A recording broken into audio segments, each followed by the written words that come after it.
மாண்புமிகு தலைவர்களே, அன்பு ஆசிரியர்களே மற்றும் என் இதய நண்பர்களே, உங்கள் அனைவருக்கும் என் முத்தமிழ் வணக்கத்தை தெரிவித்துக் கொள்கிறேன். என் பெயர் ரெபெக்கா, தகப்பனார் பெயர் லாரன்ஸ். நான் கிரீக் தமிழ் பள்ளியில் பயில்கிறேன்.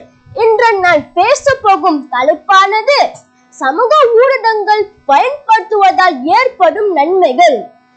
இன்றைய நவீன உலகில் சமூக ஊடகங்கள் மனித வாழ்வில் அங்கமாகிவிட்டன. தகவல் பரிமாற்றத்தின் மூலம் வேகத்தையும் விரிவையும் அபரிதமாக உயர்த்தில் உள்ளன. ஒரு காலத்தில் தொலைதூர தொடர்பு கடினமான ஒன்றாக இருந்தன. ஆனால் இன்று சமூக ஊடகங்கள் வாயிலாக உலகம் எந்த மூலையிலும் நாம் ஒருவருக்கொருவர் உடனுக்குடன் தொடர்பு கொள்ள முடியும். சமூக ஊடகங்கள் முக்கியமான நன்மை அறிவு விரிவாக்கமாகும்.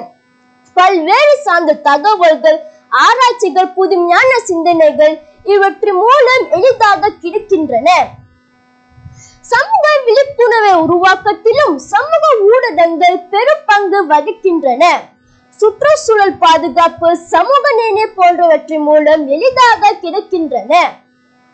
தொழில் மற்றும் பொருளாதார வளர்ச்சிக்கும் சமூக ஊடகங்கள் துணை புரிகின்றது.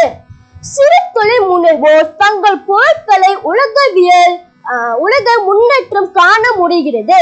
இதன் மூலம் வேலை வாய்ப்புகளும் அதிகமாக இருக்கின்றன. உறுதியாக சமூக ஊடகங்கள் ஒரு சக்தி வாய்ந்த கருவி. அதனை நாம் அறிவை வளர்க்கவும் சமூக முன்னேற்றங்களுக்கும் பயன்படுத்தியதால் அது நாம் அளவற்ற நன்மைகளை வழங்கும். அனைவருக்கும் நன்றி.